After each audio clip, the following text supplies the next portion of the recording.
So here we have it, the fifth and final bike in our Ultimate Sports Bike 2024 Icons test, Ducati's 996.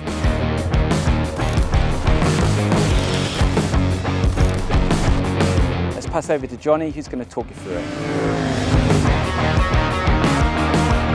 So it's 1994 and Ducati dropped the 916 on the world and everyone's jaws hit the floor. Between then and 2002, it competed in 9 World Championships and won 6 of them and finished runner-up in 2. This bike absolutely dominated racing in the 90s. This was the gold standard. So in terms of the technical highlights on this bike, the engine really did take its big step forward on the previous model, the 851 and 888, when Ducati switched to a 4-valve cylinder head and liquid cooling. That step took place on the model before, and they kind of just bored it out really for this bike. But the big thing on this bike was packaging. It's so compact, it's so tight, it's so small, it's so narrow that this bike's big step came in that area. This is the yin to Walker's yang. This is the bike that nicked it from under his nose in that 2000 British Superbike Championship. GSE Racing being a huge part of the paddock, and Neil Hodgson was the British champion in 2000 on this bike. Certainly often overlooked fact is that his teammate that year was one Neil Mackenzie, and that was Neil Mackenzie's last season as a professional bike racer. So this is the last bike that Mackenzie competed on at the end of a really, really long glittering career.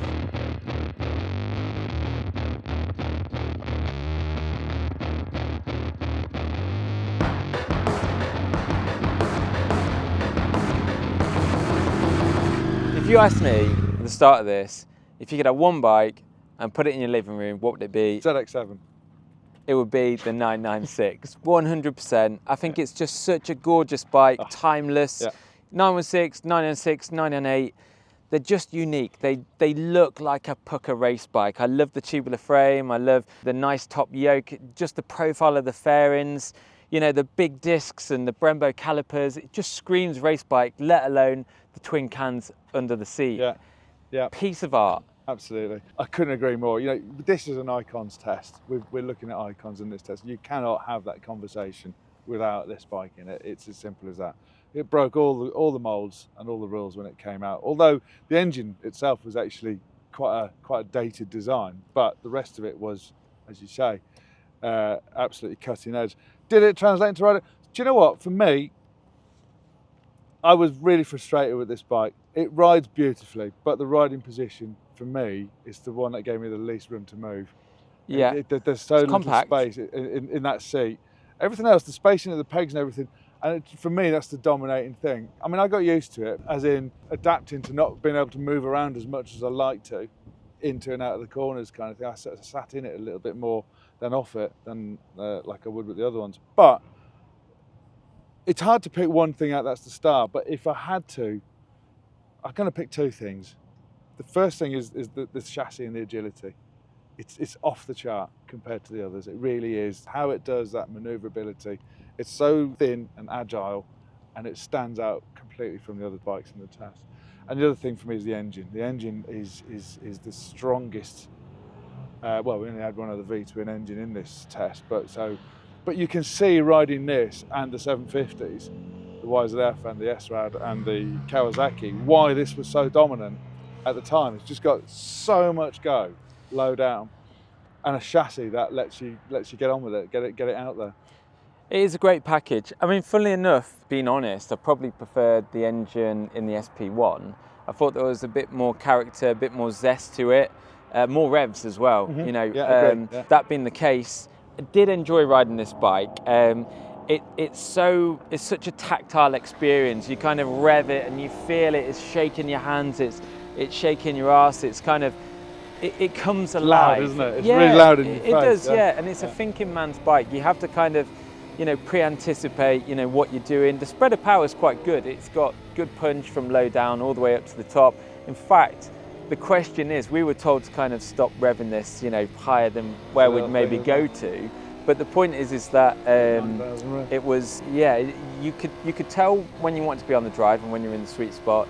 It was harder to tell at the top end when you'd peaked in power. You know, what we were told was just not to see it Because through. there's no rev limiter. No rev limiter. So we had to... But that had been the case. Yeah. I enjoyed it. I thought the Yeah. fueling was good. Yeah. I thought the delivery was nice. Yeah. I enjoyed that punch. I got onto the ZX7R after this, and that's a different story. You were frustrated with that. But it's almost that thing of great engine, great chassis, as you say, good agility, good feel for the suspension.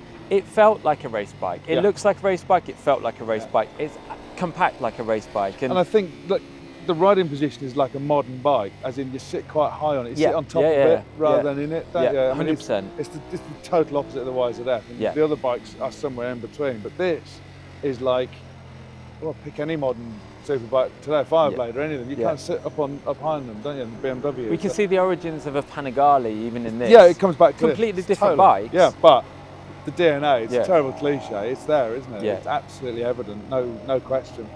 Yeah, I just wish I had a bit more space in the seat or a smaller belly. That would have been either of those things. Were you wedged in? I was pretty wedged in tight. Yeah, I'll be honest. Or I would leave my airbag out next time. Hey, you didn't need that for breakfast. Is that being lunch, sausage roll and chips? That's what did it.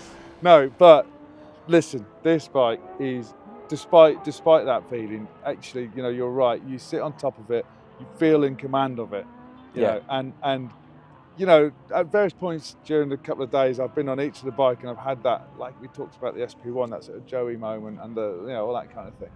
And this is, when I was riding around on this bike, I got it. I understood why it was so dominant compared to the other bikes it was racing against at the time, and why it took a full factory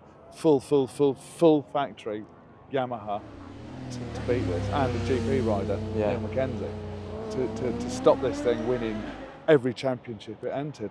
Because it is, as you say, it's just a race bike. It's so much more agile. It's so much better at everything.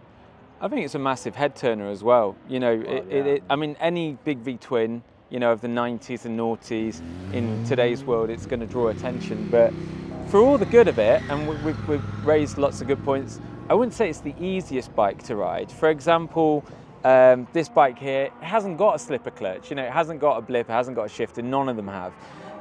There's a lot of back torque on this, so you did have to kind of really, in fact, there's more torque to this rear wheel when you go down a gear than there is on any of the other bikes. So when you were going down into the likes of Mansfield, or ploughing into the new chicane, or even into pretty much anywhere where there's hard, aggressive braking, I found the best way of getting around it was to brake kind of in such a way that you really slowed the bike down before you went down the gear, and then you'd still get this kind of like quintessential squeak from the rear wheel or whatever as it sorted itself out. Which is quite cool, really. Yeah, it was all right. Yeah, I mean, it's easy to overdo that. You can get that wrong. Yeah, well, it's almost that thing of we're lucky everything went all right, but I mean, into the hairpin or whatever, if you lock this up, well, good luck to you, you know. But I felt you had to learn its ways, and you had to kind of capitalise on its strengths. So again, the drive out of a bend was probably its biggest strength.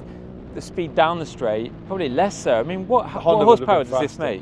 It wasn't a great deal. I think they were about 115, 120 in that neck of the woods. It was really the 998 that came along, which got the brand new engine. Right. So this engine obviously goes back to the 916, right, which actually goes back to the 888, which goes back to the 851. Right. So the engine is quite long in the tooth. It's like the Trigger's broom of engines. It is, yeah, and they just kind of kept boring it out. You know, basically it's the first, when Ducati went with the 4-valve cylinder heads and liquid cooling, that was on the 851. That was their first superbike engine. And that's basically what you got here. They just kept boring. I mean, obviously they made some tweaks along the way for reliability and stuff, clearly, but the architectures can go all the way back to the 851. The 998 got the Testa Stretta engine, which was a brand new situation altogether. So it's not massive on power. The 998 was the fast one, was the really fast one, you know. But how it makes that power is its trick. It just punches. I think you're right. It's not as fizzy at the top as you'd maybe expect it to be. Yeah. I think that's that age thing. You look at that. You compared it to the SP1. You know, that's a bike that came out in 2000, and you know you can trace this engine back to the 80s. It puts a smile on your face. And actually, to conclude, all of the bikes we tested in this series have put a smile on their faces. Absolutely. You know, for different reasons. Some because of their quirks, some because they've blown us away. You know, for me, It's been my first time pretty much riding all of these bikes, especially on track. It's been remarkable to actually hop on these machines, realise how much harder people had to push these bikes back in the day, and coming to grasp how lucky we are now. You know, the machines we have, you don't even need to touch a clutch lever, let alone worry about bikes backing in, you know, every 2 seconds. That's so true. Yeah, and it's like also another thing which has become, you know, quite an experience over the past few days is the sound, the smell. You're constantly kind of aware of, you know, rattles, you know, the whiff of burnt fuel, or is that oil burning or whatever. It's been an experience on a whole different level, and I guess we've got Renaissance Racing to thank for this opportunity. It's been amazing to come and ride these bikes, backed by Michelin, R&G, and having Shark helmets there to support us. I'd love to go and do it all again, and I think actually we should look at that next bracket of bikes, because if the experience is half as good as this, you know, we're in for a hell of a treat. You know, I mean, usually just one of us does the thank yous and all that, but I from a personal point of view, would really want to thank Renaissance Racing on this one for putting these bikes together, because 25 years ago or so, when these bikes were all out, these are the bikes that I was reading in magazines. They're the tests that made me want to do what I do today. You know, and so it's brilliant. It's the first time I've ever ridden all these bikes together, and this is the test that I read that inspired me into this. So purely a personal thing, it's a massive thank you. What a wonderful opportunity it's been for me to experience all those bikes. So that's us done. Thanks again for following. Thanks for your support.